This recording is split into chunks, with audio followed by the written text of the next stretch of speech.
Good morning. Good morning. Good morning. Good morning. All right. It's great to be live and in person and to see everyone. I'm Don DePiro, your president and CEO of the Columbus Chamber of Commerce. And on behalf of our associates and our underwriters and everyone, welcome to the fourth and final CEO Insights for 2021. We're thrilled to welcome you here today. We're thrilled to see everyone here live and in person. Thanks so very much for joining us. A special thank you to our 2021 CEO Insights partners, all of our underwriters. We appreciate your continued support of this phenomenal conversation. To begin this morning's program, I'd like to introduce Keith Martinez, a partner with Plant Moran. Thanks, Keith.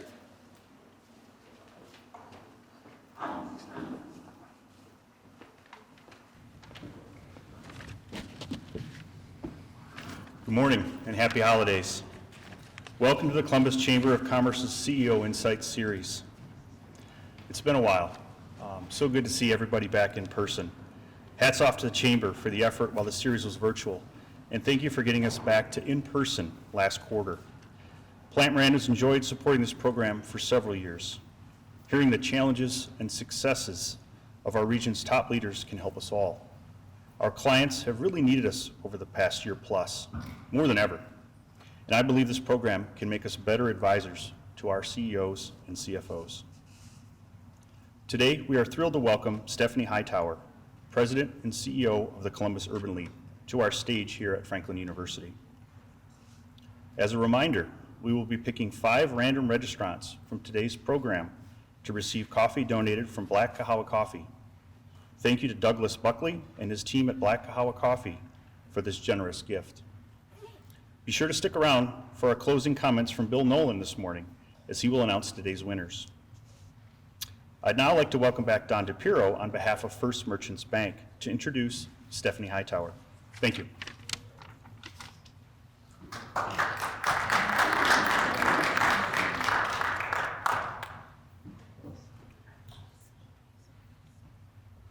All right, come on now, it's Tuesday morning. It's not Monday morning.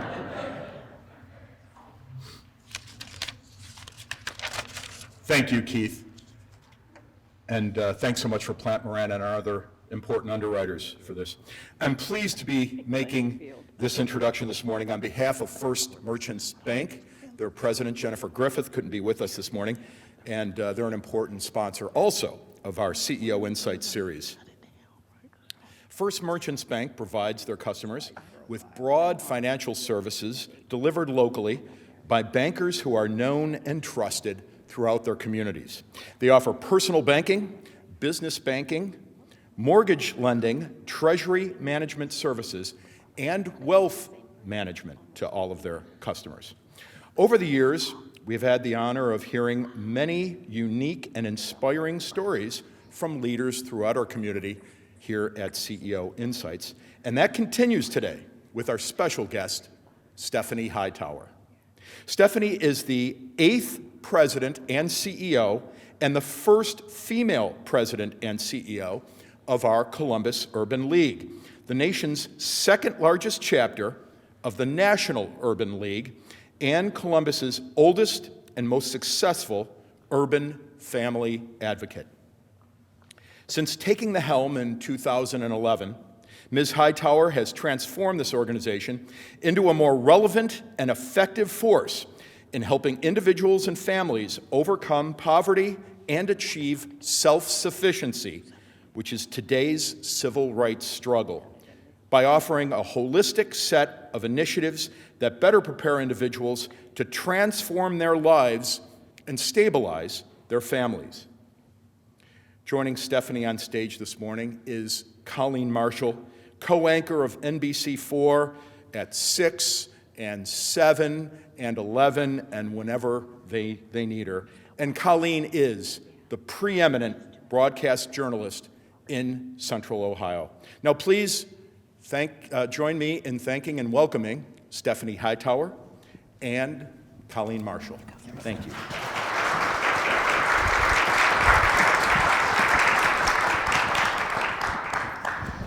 Good morning, everyone. I'm as happy as you are to have this conversation with Stephanie because we haven't seen each other for a while. Exactly. But I'm going to get right into it. We heard conversation about your accomplishments and about everything that the Urban League has done. You have been there about a decade. You're right. Tell us, first of all, where you are right now with the organization that you are most proud of, and then tell us where you got to go. I would say it's taken Colleen 10 years to really build a really committed team of employees, not professionals who get it, who understand the hard work that it takes to run and be a part of a nonprofit. And I think I would say that's where I'm the proudest right now. But we have a long ways to go. Unfortunately, we've been in existence over 103 years. The work that we do today is just as important as it was 100 years ago when Black people migrated from the South during the Great Migration and came, up north, East Coast, West Coast from the South, and they needed housing, they needed to be educated, they needed jobs, they needed health care. And all of those pillars are just needed just as much today as they were 105 years ago. And so that should say something to everyone in this country, that why are we still lack of affordable housing, lack of livable wage jobs, lack of a good education. That and this, all the disparities around healthcare that COVID has really brought about or really illuminated. Why are we still dealing with those things 100 years later? You and I had a brief discussion backstage, and we talked about how minorities and women still have challenges that we didn't think we would be having at this point in our lives. So what is it about, especially funding for minority organizations, that you are finding to be unfair or challenging? Why is funding and getting organizations and help for people off the ground different for minorities? So I'm going to back up a little bit. This year, our theme that we really have reiterated and underscored is about how do we rethink, how do we reform, and how do we react in this country around those issues related to people of color. And so when we talk about rethink, we want people to really start rethinking about expectations. I think there are still expectations of African Americans and nonprofits that are unrealistic, that, as you and I had talked about, people still think that they know what's best for Black people, or like in the, as we're talking about the women's rights issues, people think they know what's right for women, but that still exists with Black people today. We also need to look at how we reshape the funding for African American-led organizations, and especially African American women-led organizations. I tell people all the time, I run a business. My tax status is a 501c3, but at the end of the day, I run a business. So imagine, as a CEO, that you don't have the necessary technology in order to keep funding available for you or to collect data so that you can actually go back to funders and say, here are the results, here how we've been able to measure the outcomes. Imagine if those of you who are CEOs, that you need to attract and retain talent, but you don't have the ability to be able to give them bonus structures because you're given funding that is restricted only to the programmatic efforts that you have to deliver upon. Those are the challenges that we as nonprofits have. There's a study that came out, I think it's Echoing Green, and they talked about the fact that Black-led organizations have 76% less assets than white-led or nonprofit organizations.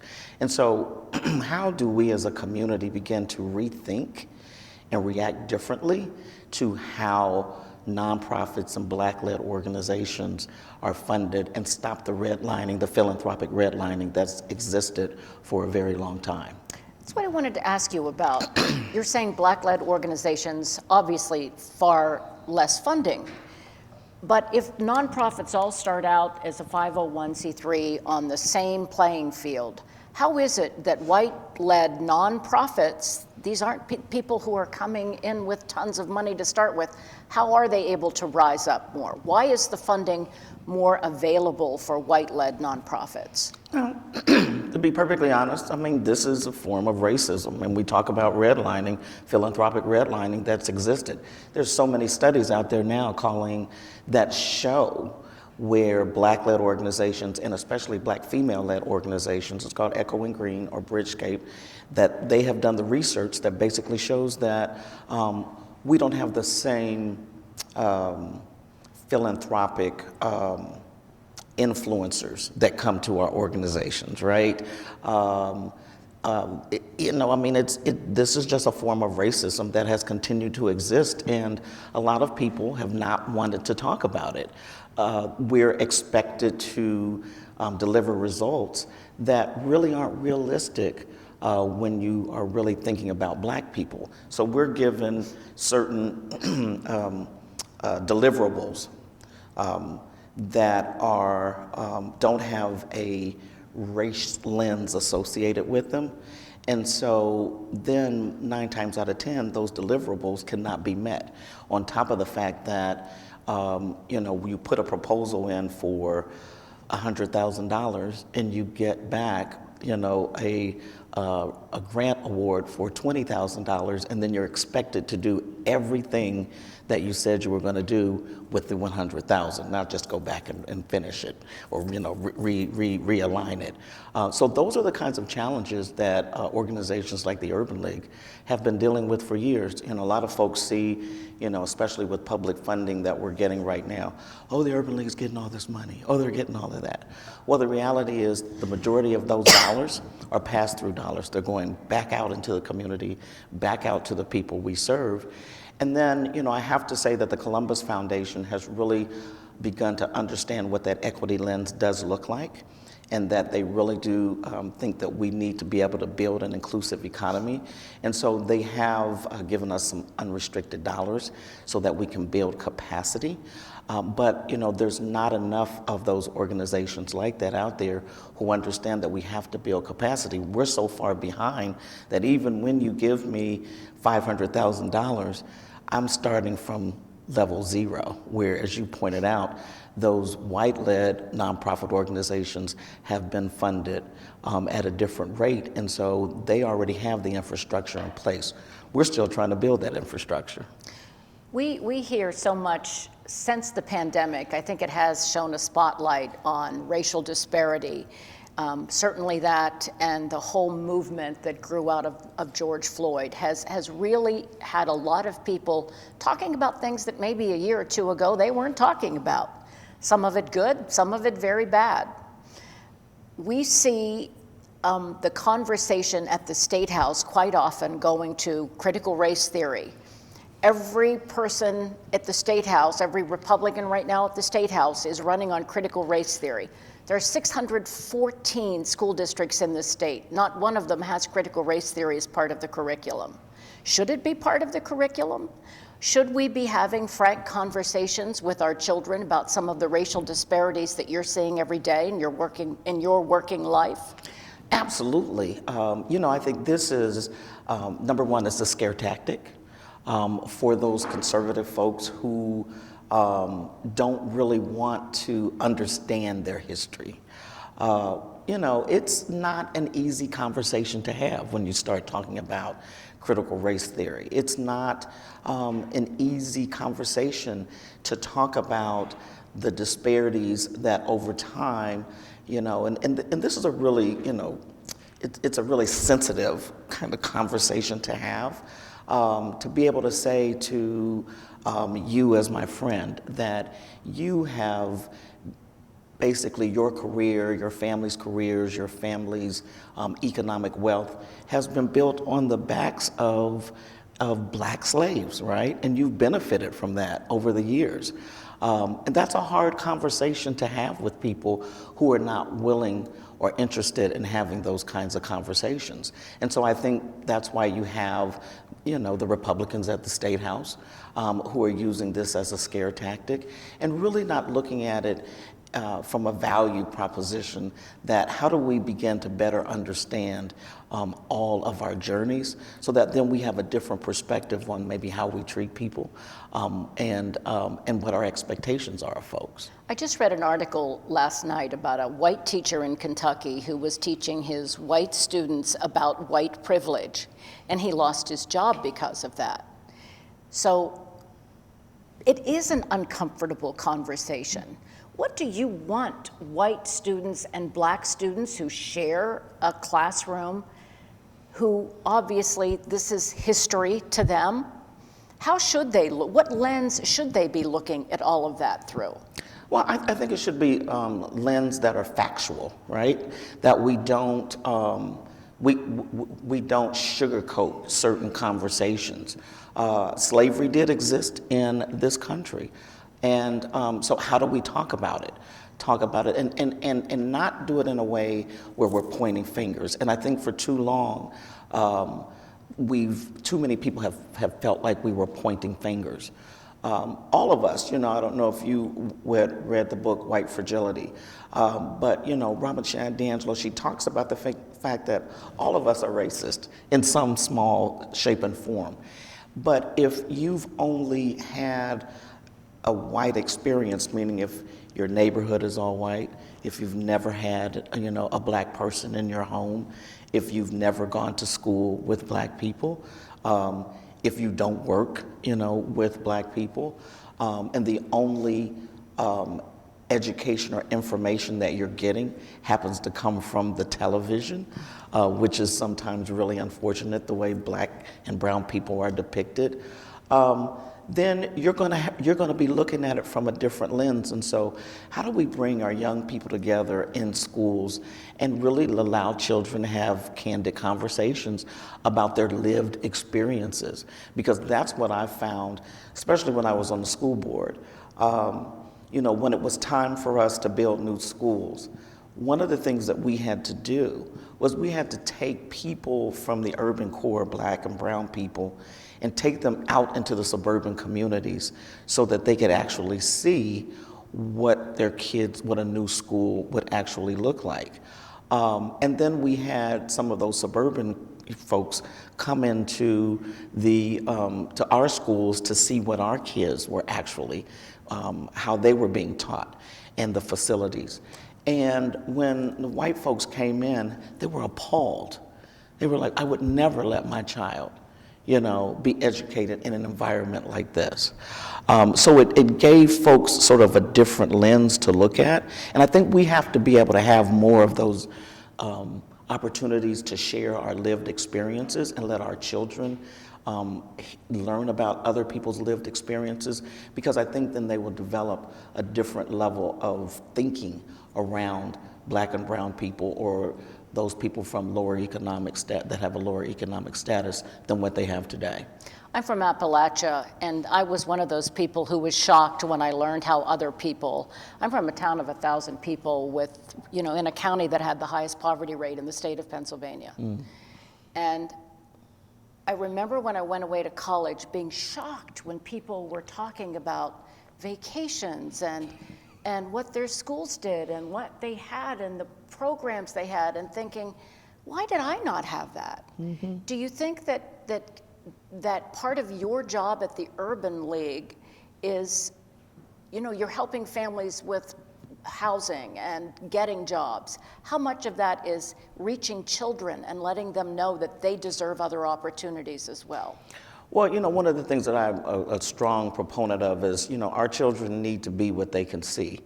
And, one of the things that has happened in our urban core is that a lot of our black professionals are no longer there, that they have had the opportunity, and no one is judging anyone, to move into the suburbs, to move outside of the Columbus City proper. And so one of the things that we try to do, to your point, is we try to engage those African American professionals and bring them back into the core city, engage them in our programs, because our children have to see what they can be. And then a lot of what we do too is take our children out to places that they would never have an opportunity to go. You'd be amazed at the number of urban children who have never been to The Ohio State University, and they live right around the corner. They've never been in that stadium. You would be amazed at the number of black kids that have never been to the Columbus Museum of Art. And even though they have programs that in the school systems, before COVID, it's one thing when you send a busload of black and brown children to the museum. It's another thing when you take those black and brown children and their parents, because now there's a shared experience that they can talk about. I was amazed when I started over at the Urban League we finally took a group of ex-offenders that come in. We have a program called Choose to Change and Transitions. And one of the things that I told our folks was, our team members, I want them to go over to the King Arts Complex, right across the street from the Urban League. And it was one of the most amazing experiences that these men who had been incarcerated had. Now, what was so enlightening about that, Colleen, was the fact that they walked past that building every day. And they didn't know that their history was there. And so now they're asking the question, can we bring our children back? And so now we do those kinds of programming where not only do we take those men, but then we have them bring their children so that they can see their history. But you're absolutely right. There are so many of our under-resourced families, our marginalized families, who don't have access. And so one of the things we are really big at the Urban League is creating that access and creating that new lived experience.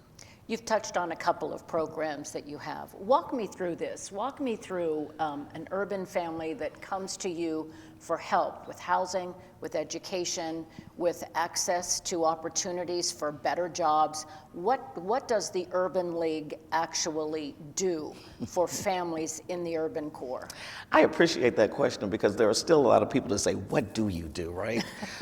You do, but the real thing that's important is, number one, we look at and we deliver programming that's culturally competent, right? So there are black people that look like those black people that are coming in the doors, who are smart, who are talented, and who can help them to build out the resources that they need in order for them to not only survive, but to thrive in this, in this city.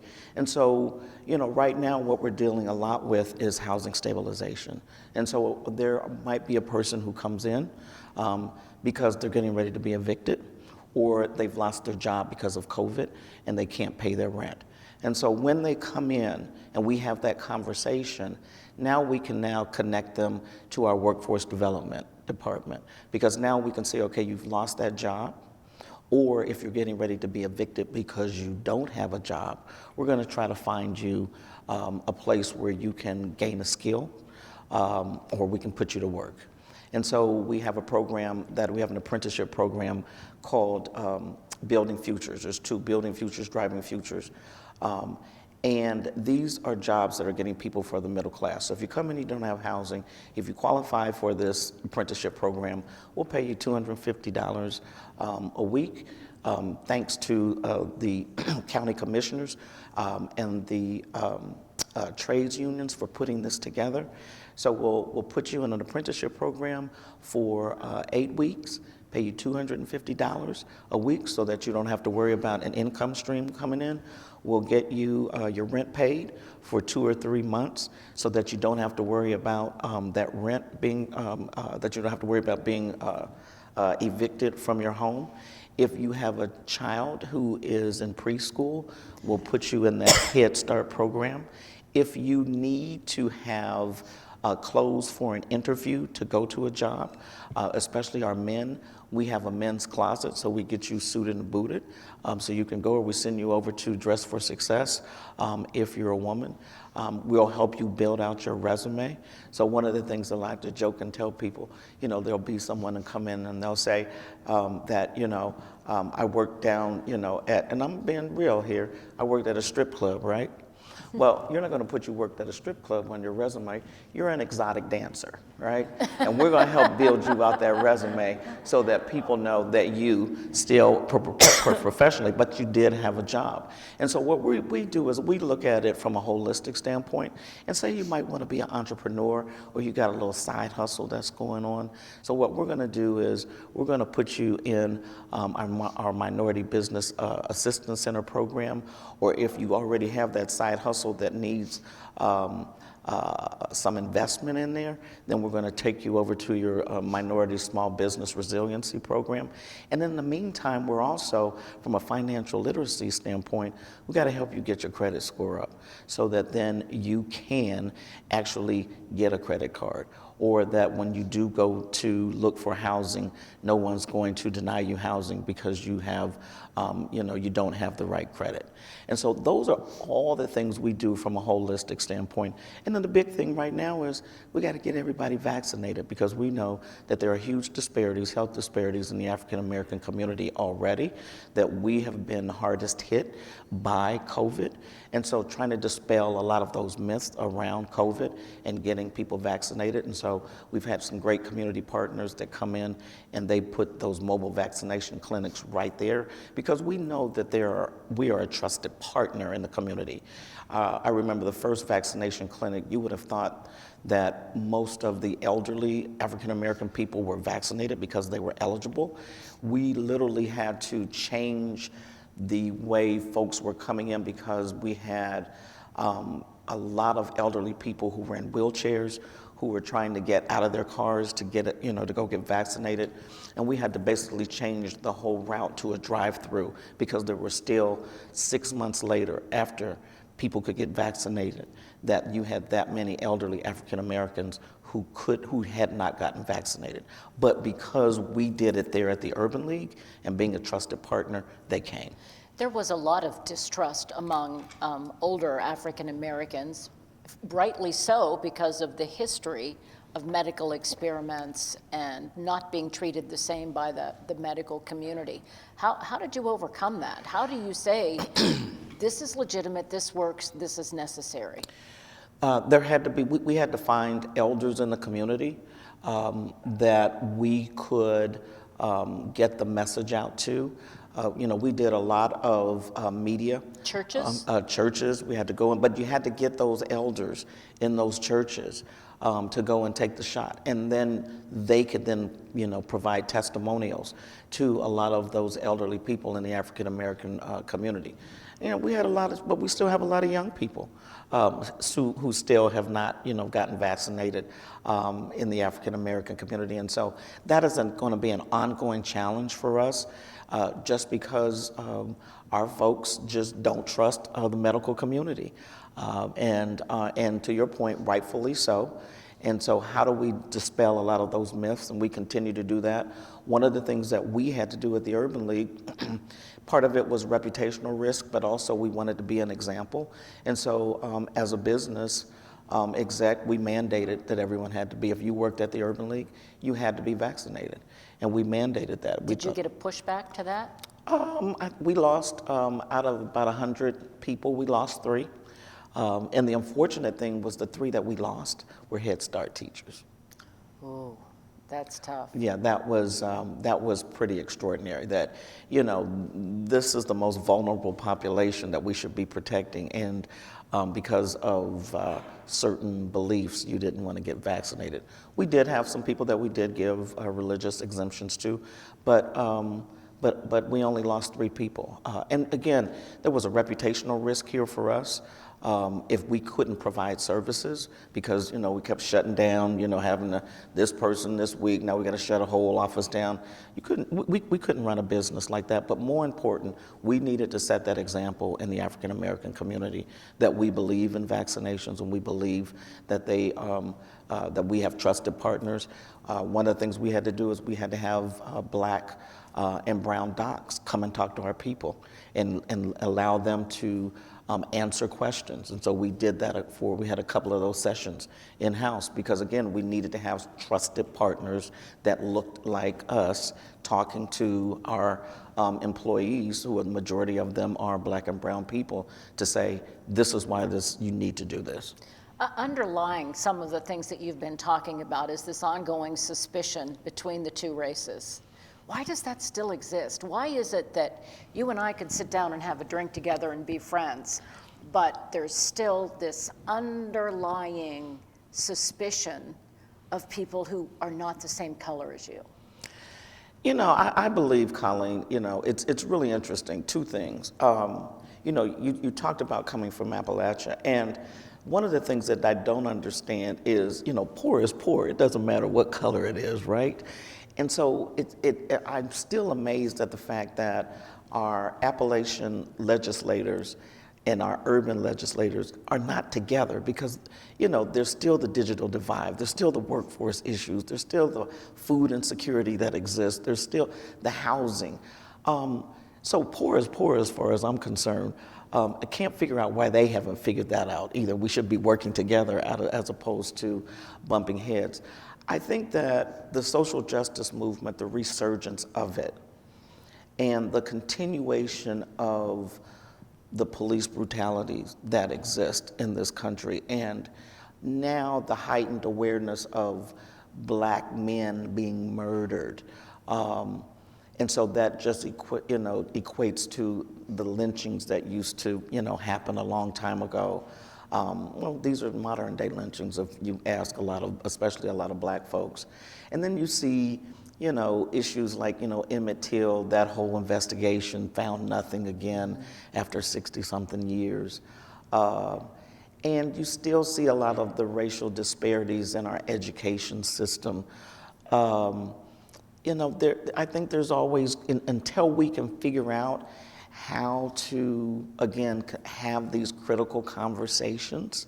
I'll give you, an example. We had, and I applaud Columbus Police and the new chief, Elaine Bryant. We had a new recruit forum over at the Urban League where they invited some African-American men and some community folks to sit down with probably, I think it was 6 new recruits that were just being onboarded to Columbus Police. And first of all, one of the things that black people do, and I'm sure a lot of folks do in other cultures, we try to lead off with food, right? Because food is the way to kind of just sort of, get everybody, I thought that was an Irish Catholic thing. That too, right, exactly. So we lead off with food, and I've always been taught when you go in someone's house, right? Whether you want to eat or not, even if you take a little bit of something, you do it, right? Well, there was one of the police officers that refused to eat. Refused to do anything. And then got very combative because his remarks, and this is, I'm getting a secondhand information, was that we've had diversity training. We've had diversity training for black people, for Latina people, for LGBTQ people. Why do we have to still keep having these same conversations? Those are the people that are going to be coming in our neighborhoods, right? It's a little frightening. And so when you have those kinds of interactions in a non-combative setting with police officers, and knowing that these are the kind of people that are going out on the street, well, it's a little concerning for black folks, right? We saw last summer, sadly, what went on after the George Floyd case and Ahmaud Arbery, and Columbus had its share of that, of revolts. But for the first time in in my memory, in recent memory, we saw young white people out there on the front lines with young black people. The violence was unfortunate.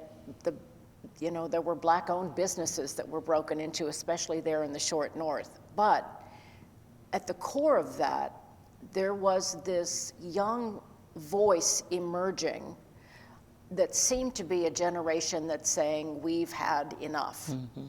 Did that give you hope at the same time it gave you despair, what was going on? Well, I mean, we have to look, there was a tale of two cities going on here too, right? You did have those voices from the white community who said enough is enough. And then you had those voices or those people who were part of the Proud Boys and those disruptive folks. And unfortunately, I think a lot of people lost sight of those white young voices who have said enough is enough because of a lot of the destruction that happened. But at the core of it was you did have young white and young black people came together to say that this country has had enough. And I think that awakening still exists. I think, many of us know that there have been really hard conversations with families now, during the holidays, because you do have, young white folks that have come to me to say, my parents are racist and they don't understand, right? And they're having these uncomfortable conversations now at home. But I do have hope that having this forum today and being able to have this conversation, and thank you, Don, for that, this is what gives me hope, because we're still having these kinds of conversations, and we're gonna have to continue to have them. And so that's why when Don calls or somebody else calls me and said, can we come to this panel or can you do that? It's important that we continue to have these educational forums so that people can have a different perspective. There may be folks in here today who totally disagree with a lot of what I'm talking about up here or my perspectives, but at least I hope I've put some food for thought in your brain for you to go back and maybe reconcile maybe some of those thoughts that you might have had, or maybe even encourage you. This is a way to encourage you to go do some more research, to come on board, come over to the Urban League and join us, because that's how you then learn more about black and brown people. And so a lot of what you talked about, a lot of this tension, I think if people are a lot more, if they understand the lived experiences, if there's a willingness, again, to rethink and to react differently about people of color or the social justice movement, or when you see a black man on the street, that you don't cross the street because you're afraid of them just because they might have a hoodie on and some Timberland boots, that they might have that PhD that you don't know about. Or they own a small business that's, really lit here in Columbus and doing great things. I think we just have to keep having these kind of conversations. And I tell people, Colleen, please don't call me, because if you don't want to have a real conversation these days, then don't call me, because I might have a real conversation with you. You know what that just made me think of? My dear friend at work, you might know him, Bob Nunley, who's been at the station forever and ever, does morning weather. He and I, at one point years ago, got into a conversation about race and perception, and he said he might be the nicest person you would ever want to meet. He loves his little dog, and he's just a sweet man. And he said, Colleen, what really hurts me? He said, even today, if I'm walking down the street and I'm not in a suit, if I'm just walking down the street, I hear people lock their doors in their cars. And he said, especially women. And I said, well, do you think maybe that's just because, especially if it's night, women have more concerns to have, whether you're black or white, a large man walking down the street? And he said, I promise you it happens because I'm a black man walking down the street. When you hear that, is that still happening? Are we still at a point where we instantly judge each other by what we're wearing, by the color of our skin, by what neighborhood we might be in? There's an instant perceived bias that people have. in both ways that people have. Absolutely. Absolutely, it still exists. And it breaks my heart. I have a 30-year-old, we were just talking, I have a 30-year-old son, right? You know, it's really unfortunate that I have to still have that conversation with him when he pulls into the driveway, you know, about you are bumping that music too loud, because all you have to do is run into the wrong police officer and I'm gonna lose my reputation in this community, right? Because if something were to happen to you, you cannot do that. We still have to have conversations with our young black men about, you know, if you get stopped by the police, how you have to react. White families don't have those conversations with their sons. I'll give you an example. I have a board member, and I have a really tremendous board. And so once the George Floyd movement started, and he had just come on the board, and so we were having one of our conversations, white man, about probably in his early 40s, and he said, you know, I really have to share a story with you I think is important. He said, I have a black friend. This is a guy, he's an accountant, auditing firm. And he said a bunch of us went out one evening here in Columbus. And we always had a designated driver, so one of us didn't drink the whole time, and we had to have a designated driver. So it's 4 white men and this one black man. And so he said, well, some kind of way on the way home or whatever they were driving, they got stopped, right, by a police officer. And so the driver said, you know, I haven't been drinking, officer, you know, everything's fine. My friends, you know, they were all bubbly and you know, having a good time. But he said, no, I need everybody to get out the car, right? The officer does, right? And so they all start to get out the car, and the black friend gets out with his hands raised up, right? And so he said, you know, so now we're like, stop being over dramatic. Like, why are you getting out? And he's like, no, I got to put my hands up, right? You know, you guys are white, I'm black, I got to put my hands up. And so after they got in the car and they were ribbed him the whole time, and, you know, every time they'd see him, they were still ribbing him like, man, you're so dramatic. Like, why did you have to do all of that? Then George Floyd happens, and he said, I had to call my friend and apologize. He said, I was so embarrassed. He said he didn't understand why he had to do that night. And then you see what's happened with the George Floyd and Ahmaud Arbery, and then he had a different appreciation. But it's those kinds of experiences and conversations that we have to have. And more people, you know, white folks have to be willing to have those kind of revelations and then admit to them. I mean, this is a dear friend of his. Didn't have a clue. He thought it was, you're being over dramatic. Now he understands why he had to get out and raise his hand. And I have to do the same thing with my son. You know, we have to have a conversation. What are you going to do if you get stopped? And does your son resent that? Is he angry about it? Is he accepting of that? Or what? How is he walking around in this environment? Well, most young black men resent that, Colleen. I mean, you know, he moved back to town about 5 years ago. And so he's down in the short north. Now, they've relaxed some things in the short north now. But I didn't realize that, I'm sure the black men in this audience can tell you, there's certain type rims. You know, there's the round rim, and then there's the whatever rims, the rims on hats, right? There are actually clubs in the short north that if you're wearing a certain type of ball cap on your head, they won't let you in. And the majority of those people that are wearing the squared rims, they're black men. So that's their way to say, no, you can't come in here with that hat on, knowing that that's a part of their outfit or whatever. Those are the kinds of things that our young black men are still experiencing. And so, yeah, there is a resentment, and rightfully so. And so how do we, you know, it's those microaggressions that are still going on, you know. Think about the young black boy in New York when the woman said he stole his phone, right? And then and there was she wrestled with him, and then the Uber driver brought the, phone back in. afterwards, after she had accused, A teenager. A teenager, right?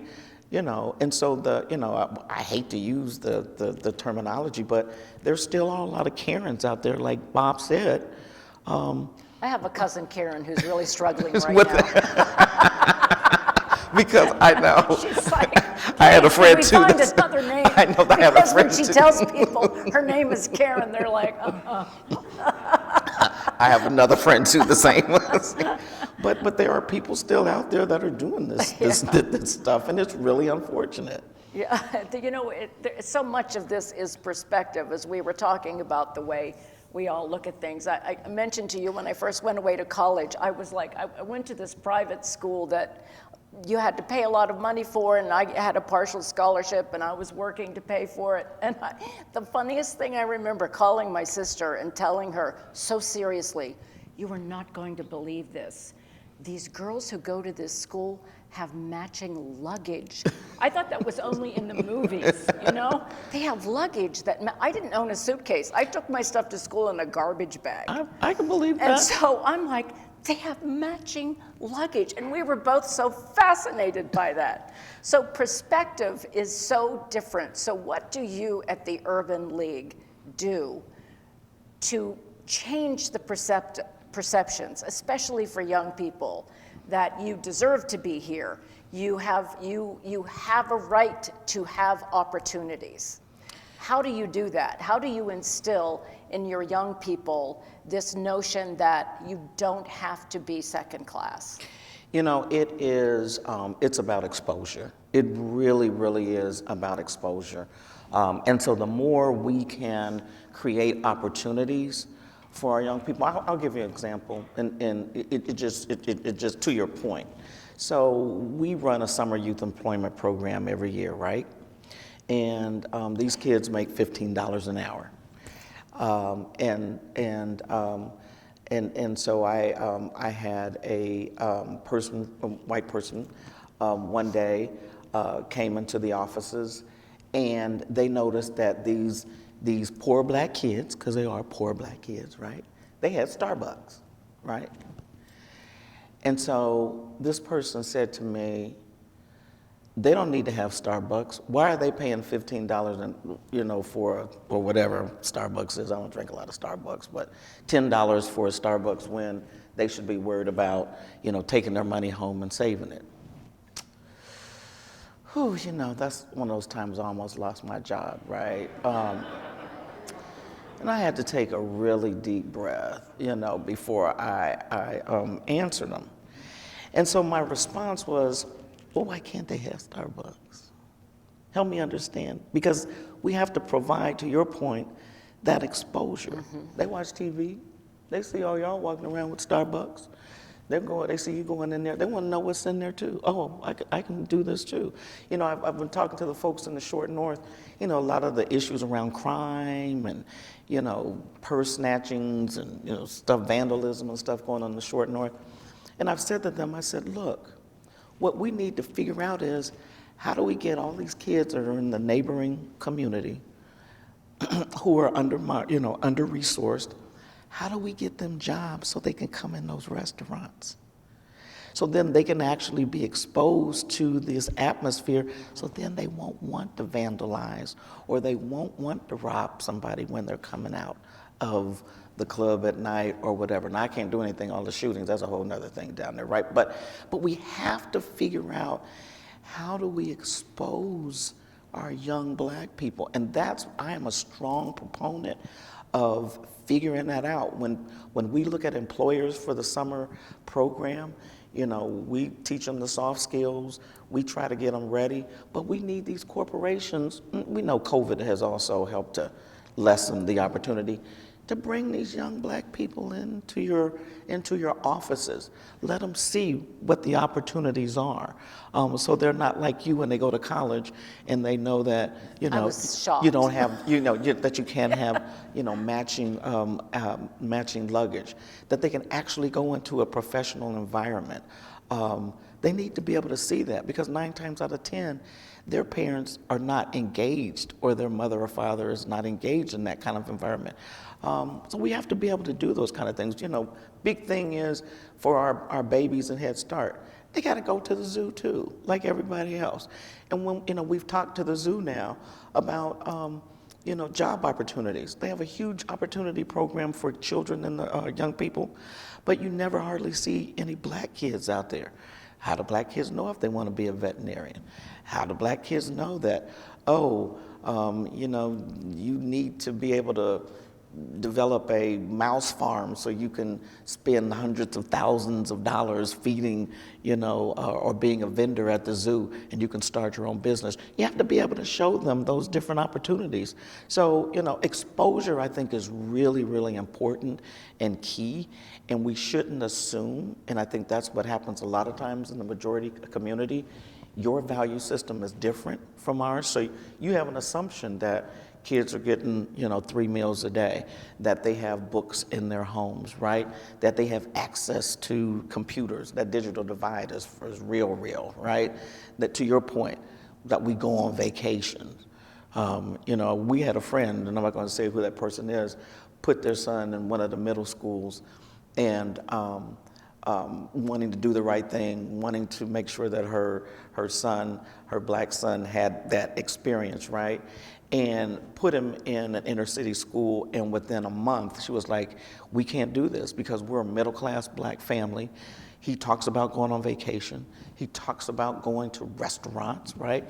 These kids don't get to go to restaurants. They might go down to the fast food, but to go and sit down and have a 5-course meal, they're not exposed to that. So when you have these kind of differences, even in our community, you will find there's a divide there as well. And so for me, it's how do we expose our kids? You really have my mind churning this morning about different experiences, and one of the things that I've been hearing the last few weeks, more than a few weeks, our homicide rate now is up at 182.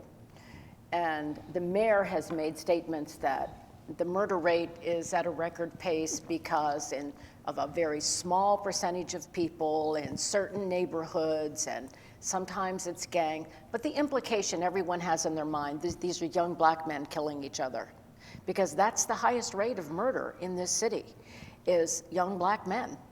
So is that something that the Urban League can even inject itself into, or you have to have concern about violence in the urban core? All of us are absolutely concerned. And again, this is about exposure and opportunity. When you don't have a stable roof over your head, when you don't have food on the table, you don't have income streams coming in, and we have to know COVID, these are behavioral health issues too. And so mental health is a big piece in our community that needs to be dealt with. When you have single heads of households who are working 2 and 3 jobs and they can't be home with their kids, this whole issue about livable wage is real. And so you cannot expect people to go to work making, $12, $15 an hour at one job, and for them to maintain a stable home. So what we have people who want to take care of their families. They're working 2 and 3 jobs, right? And who's home with children, right? Who's home with those young people? Who's making sure that they're in school? Who's making sure they're getting to school? And we have to look at in our community now, there used to be a time when we had activities for young people, right?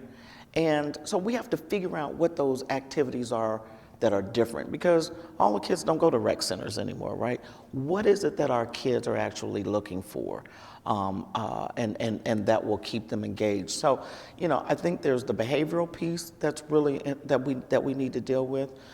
We have said this: our black men have to become more engaged with young black men, and we have to listen to the voices of our children, because.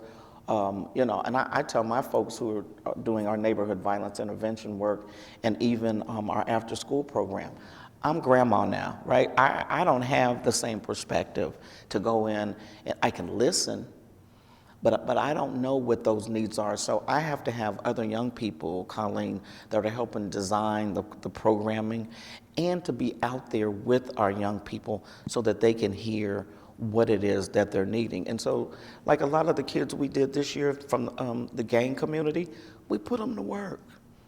Now, did people know that they were gang members? No, but we put them to work. And that helped to change some of the trajectory of what they were doing. How do we get them, internet access so that they can do things that are constructive? That digital divide is huge in the urban core. So when I got to go to a street corner or behind a building so I can get connectivity, right? Now I'm getting involved in a whole bunch of other things because I'm out and about because I don't have internet service at home or I don't have a computer at home, right? So I think we have to look at all of those different variables and understand why this violence is occurring. And I believe that we can put our foot on it, we can deal with it if we start, addressing the issues that are causing kids to be out and about. And how is it that these kids are able to buy guns? During the beginning of COVID, I remember we did a story with a family that was putting all the kids in a car and driving to a shopping center so that they could get, and everybody's doing their homework in the car. And I thought to myself, what happens if you don't have a car? There you go. Then what? You're out. That's what I'm saying. And so these young people they're trying to do, I think what most folks don't realize, I think for the most part, they're doing the right thing. But when you get in environments, the way these environments are setting up right now, especially in the urban core, just stuff happens. And yeah, do we have gangs here in Columbus, Ohio? Absolutely we do. But how do we help diffuse those gang members and their families? And it's about stabilization. It's about stabilizing those families. And what we have found is if we can get mom a job, if we can get that gang member a job, if we can keep them gainfully employed. But, I'll give you an example. So I have one of my folks, my violence intervention workers, who for the last year has been taking a former gang member to work every single day because he can't get on the bus because his bus route will take him through another gang member's neighborhood. Wow. And so he's worried about if he goes on the bus and he gets seen by the other gang members, then some retaliation is going to happen. Those are the kinds of complexities and dynamics that most people don't understand and realize is what's happening with our kids. Now, we can't keep taking him to work. We got to figure something else out, right? So our goal is, how do we get him a license and how do we get him a car? Because then he can be self-sufficient and he doesn't have to get on the bus. Yeah. We have a question, as we like to do, from Katie Smith, our editor over here. So, Katie, give us your guest question. If your mic's on. No. I can hear you, but I don't think anyone else can. There, now it's on. Stephanie, many of these children that you're talking about might be inspired to become entrepreneurs. That's one pathway to building wealth. What is your advice for them? So we have two really dynamic programs over at the Urban League around building businesses. And so there is a group called Color Coded Labs and Venture Suites, a group of young black men who have designed a co-working space, and we are putting together programming where we can help young people become entrepreneurs. Because a lot of them are already doing side hustles already, right? And so how do we take that side hustle and turn it into a business? And so we marry that with helping people get their credit scores to, in order so that they can become entrepreneurs, but then again, exposing them to that entrepreneurial track. So you're absolutely right. They're already doing that side hustle. We do the same thing with ex-offenders. There's a lot of you who have a felon sometimes are not going to be able to be employed, right? Believe it or not, what most people don't realize is the fact that if you have an arrearage for child support, you can become a convicted felon. Okay, so you make me a convicted felon. Now I have a felony background, I can't get a job, but you still expect me to pay my child support. Duh, the cycle just doesn't work. And so, so yeah, our young people entrepreneurship track we're big on, as well as our ex-offenders. We are nearly out of time, but I want to ask you from the perspective of a white person. A lot of what you're talking about, obviously, most of our conversation today has been race-based. But I know from experience and hearing from other white people, some of them say, I'm tired of being blamed. I don't feel like I'm part of the problem. I honestly just want to live my life and not have all of this come back on me as a white person all the time. What is your message to white people? What should we be doing that we aren't doing? And can you tell us it's okay not to be guilty? Okay, so you know my background. So you know, my first husband was black, my second and third were white, right? And so I have a kind of a unique perspective here, right, on this take.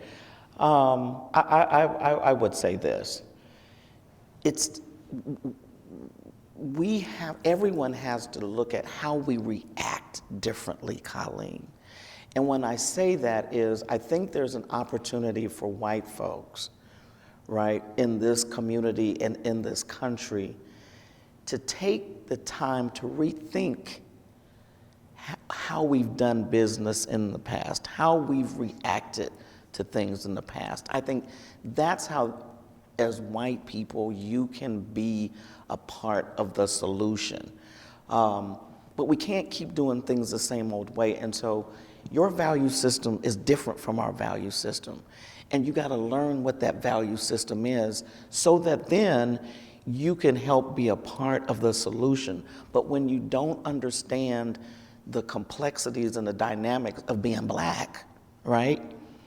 And you want to infuse your value systems on black people, then you're still going to be feeling some kind of way about, I'm tired of being blamed. Because I'm not gonna, if you really want to have a real conversation with me as a black person, then get to know who I am first, as opposed to telling me this is what I should be doing, or why isn't your community doing that? I think you have to understand those dynamics, but I don't think there are enough people who are genuinely interested in figuring that out. And I shared with you about my background because both of my white husbands had to do that first. If you wanted to be a part of our family, then you had to understand us as black people and be willing to do that and not put either one of them put their lived experiences into our ecosystem as if that was the norm. You know, when I traveled to Africa, I remember going into the bush in Ethiopia and my husband saying, you know what, there's certain, I have certain expectations about, cleanliness and pulling out Ziploc bags and giving them things that basically are not sustainable. And he was like, stop that. What you need to do is what they're doing, right? Don't be running around looking for toilet paper, because there ain't no toilet paper, right? Because they don't use toilet paper, right? So stop asking for that. Oh, and by the way, you're messing up, the environment by throwing away. And so just being there, I had to get into that culture. And I'm an African American. I am descendant of Africans, but I had to get into their culture. And I think we have to do more of that, all of us. Black people have already assimilated into white culture because we didn't have a choice, right? We have to assimilate. But what we're asking you guys is just think a little bit about, when you have a black friend or you have a black coworker, maybe ask them their thoughts first before you embark and put your thoughts onto them. And I think what you'll find is then when people start doing that, then you'll stop feeling that guilt or feeling like you're being blamed, because now you have a different perspective. Well, we thank you for your perspective. I didn't even get to you being an Olympic caliber athlete. So right before we leave, let me ask you this. we now know there won't be diplomatic representation in Beijing. You missed out on the Olympics in 1980 because of the Moscow. We decided we're not sending our team. Were you fearful that maybe this team wouldn't be going to Beijing because of diplomatic upheaval? No, I mean, I think our Olympic Committee and our commander-in-chief understood how devastating that was for us, almost 40-something years ago. But I do appreciate the diplomatic boycott, because we do have to send a message. You have an athlete who's in crisis, and the human rights issues are really big in that country, and we have to pay attention to them. The same, human rights issues over there are our, social justice issues over here. They're still on the same playing field. So I appreciate the fact that we're sending a strong message that they can't continue with these human rights violations and expect to be a part of our society. We thank you so much for being with us. Ladies and gentlemen, Thank you. Stephanie Hightower. Thank you. You did a great job.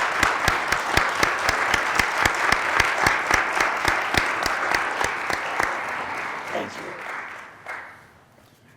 All right, thank you. I'm Bill Nolan, Managing Partner of the Columbus office of Barnes & Thornburg, and pleased with Plant Moran and First Merchants to be a presenting partner, and especially pleased today to have the Chamber challenging us all a little bit. So thanks again to Stephanie and Colleen.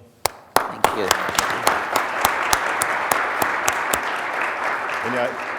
And even with the athlete reference, we didn't really scratch the surface of the full Stephanie Hightower bio, so you ought to check it out, because it's something.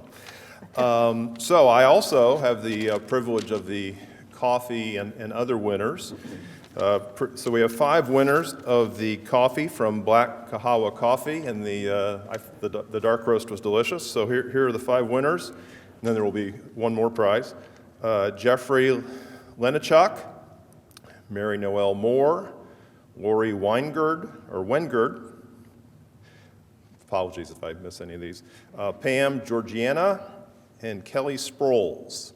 So you all win coffee, and then we have a grand prize of a branded hoodie and hat, and that is Jeff Ortega. So hopefully Jeff is still here, and we'll try that on for us afterwards. So do stop by the table in back before leaving. Claim your prizes. Thank you to Black Kahawa Coffee and Jay's Sweet Treats and Wedding Cakes for their support and treats this morning.